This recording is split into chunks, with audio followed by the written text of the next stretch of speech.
Hi, everyone. It's time for another episode of Practice Time with Ms. Rona, a series where I open up my practice room to the world, sharing practice tips, tricks, um, talking about different aspects of practicing and learning a musical instrument.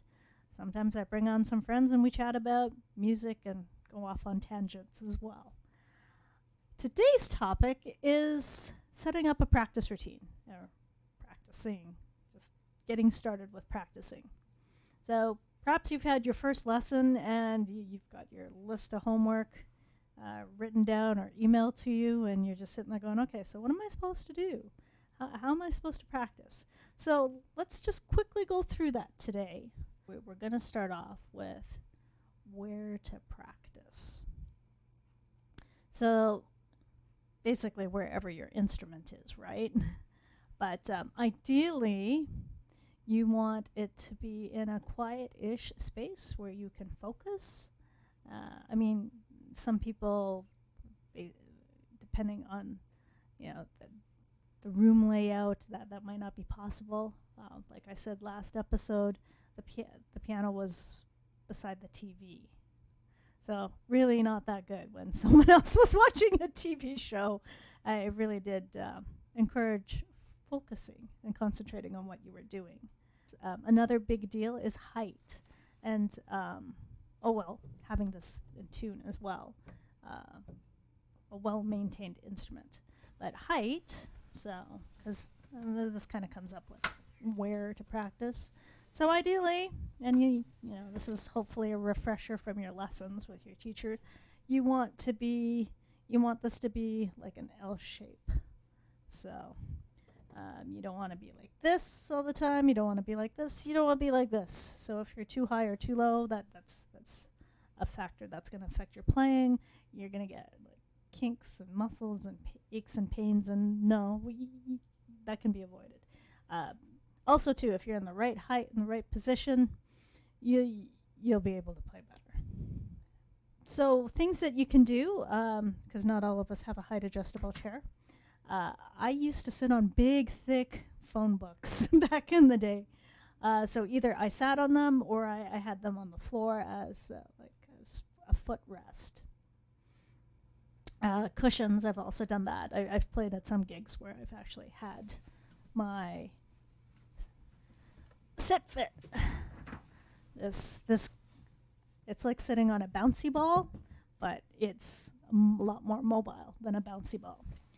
Make sure you have your pencil and your eraser nearby, and your metronome. I'm not too sure where my metronome is. Well, my phone's here. There's a metronome there. Okay, so that's practice space. You want good lighting, so you might need to get a light. I have this portable light that I just clip on and use. I could get an actual official piano light. They do exist. Used to have one, but it died. But you don't always have to practice at your instrument. You could practice at the computer, listening to pieces. You could practice, you could do your theory homework. So you could do that at the kitchen table, just not during supper. So those are going to be your usual spots to practice. This is going to be a fine balance of what works for you when you focus best and everything else you've got going on in your life. So a lot of teachers will tell you that they want you to, it's good to set a set time, so like after school. Although, some people might need that break right after school, or adult students after work. Decompress a little bit and then practice. For younger students, a lot of times it's that sweet spot is after school. Have an after school snack, practice, have supper, do homework. More advanced students, what might wind up happening is that you get up earlier and you practice a little bit, and then you practice also after school. Now, another thing that's going to affect when to practice is going to be if there's other musicians in the family, especially if they also play the same instruments. So you'll have to coordinate with each other to sort out who's practicing when. And then, the other sibling could do their theory homework or their ear training while the other one is on the instrument. It's a lot easier when the siblings play 2 different instruments. How long to practice? That really depends on what level you're at, your attention span, what else you've got going on. This year my students are making a practice promise to commit to X minutes, X times a week. So generally you'll hear this from a lot of teachers, 5 times a week minimum for steady progress. 4 is okay. 3, 2, it's really hard to progress, and especially if you don't practice several days after your lesson, you're going to forget a lot. So you want to practice frequently. So frequency is more important than how long you practice for. Now sometimes homework you won't be able to practice for very long, so we'll get into that a bit more, practice planning, probably next episode. Yeah. Basically, work through your list of homework that you get from your teacher. It's going to be some combination of ear, rhythm, and sight reading, your 3 big musician skills, your survival skills. If you're going through one of the music conservatories, it's working through the 4-star book. There are other books out there. The ultimate goal really is it's not to torture us, but it's, like I said, they're musician survival skills.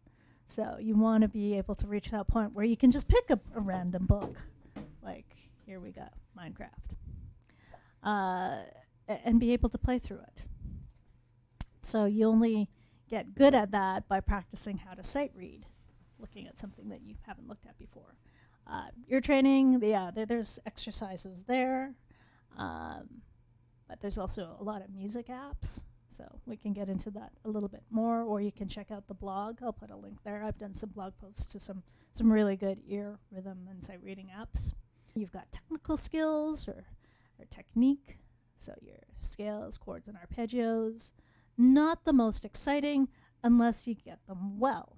So think about all the guitarists, the rock guitarists, who shred on the guitar, and they've got a really awesome riff going, and they're just doing a scale at 300 beats a minute.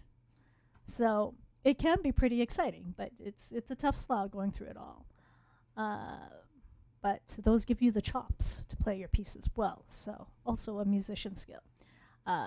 Those are good to practice as often as you can, along with the ear, rhythm, and sight reading training. That's a mouthful. Yeah, I know. Then, most people look at their pieces and really work on them. So there's different strategies to it. As a beginner, there's, you can get through all your songs in one practice.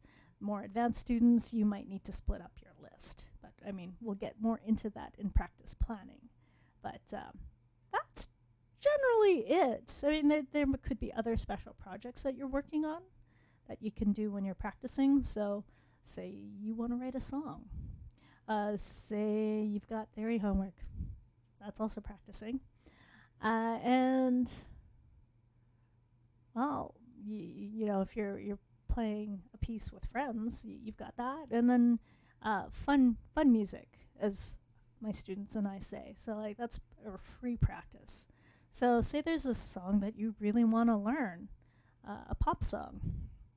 So, my teacher, when I was growing up, every now and again I would bring in a more popular song, and she'd give me some pointers, but it was pretty much an independent study. She just kind of gave me pointers here and there on an as-needed basis.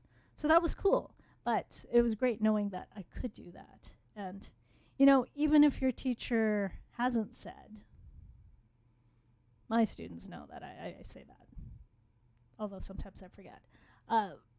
Do grab songs. If you want to do Minecraft for fun, do Minecraft songs for fun. If you have a favorite, OP from the latest anime, go ahead and grab that.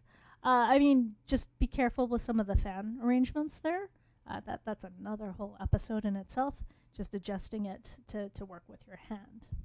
But, maybe there's a Taylor Swift song, or, I mean, some songs won't sound good on piano, but, I mean, throwing out lots of ideas there.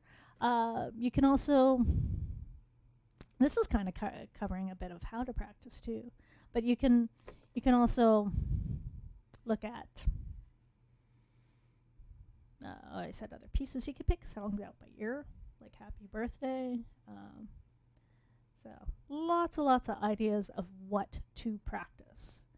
Make sure it's a good balance. If it's too much of one thing, as you know, with food or subjects or anything, it gets stale fast. So mix it up. Don't be afraid. So this, I think, probably falls more into how to practice. Don't be afraid to change up your routine. I know some families, some of my classmates, when they were learning as well, mom and dad would put a timer on and say, okay, you got to practice for 30 minutes, go. That actually isn't a bad way to do it, but I would adjust it. This is kind of like the Pomodoro method. I'll put a link to the Pomodoro method there. But having that countdown timer really forces you to focus.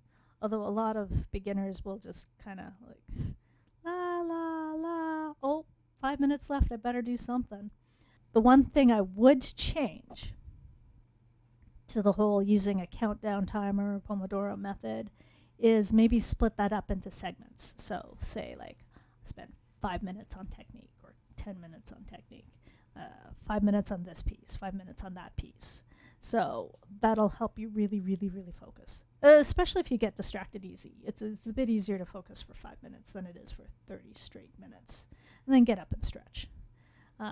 Stretch lots. So the main thing, and I'll put a link to Bulletproof Musician down below, his blog. Violinist who went on to become a psychologist. So he's got some fantastic practice tips. The big thing is think quality over quantity. So when I was younger, I was told, play this 10 times. But that treble spot 10 times. I stopped listening by the 5th or 6th time, so that didn't work. So it has to be mindful practicing. So, play it maybe a couple of times and think about, like, is it getting any better? Okay, that didn't work. Try something else. Try playing it a little bit differently. Try playing it in a different spot. So the main thing is pay attention. Don't go into autopilot. I do have other practice tips and other episodes from last season, so I really don't want to rehash too much. Listen to yourself. So recording yourself, because the camera or your phone doesn't lie if your timing is off. The other big tip for how to practice, and you'll hear this from all teachers, is go slow. Slow. Oh gosh, this is funny. This came up in martial arts class earlier in the week, because we have a beginner and he's going super fast. So telling him to go slow and think about what's happening in the kata, in the technique that he's learning. So that's another practice tip there. And then the other big thing would be maybe each time you run through something, focus on fixing one thing at a time. So like notes or rhythm or fingering, especially if it's a new piece. Try not to fix all of it all at once. The brain will kind of have a meltdown, and then that's not fun. Lots of repetition, but the thing is, if you change it up, then it's not so bad. That's basically it that I wanted to cover today. So yes, next time I will go through practice plotting, but more like thinking long term. So thinking of goal setting, and say you you've got a piece that you have to get ready for an exam or a music festival. So how do you break that down into smaller chunks and come up with a timeline? So that'll be the focus next time. So thank you for checking out this video and checking out the channel. If this is your first time on the channel, do check out some of the other episodes and the other demos as well. And if you'd like to support the channel, please head over to our Ko-fi page. Link is down below. Till next time, keep well, have a great weekend, and catch you in the next episode. Bye!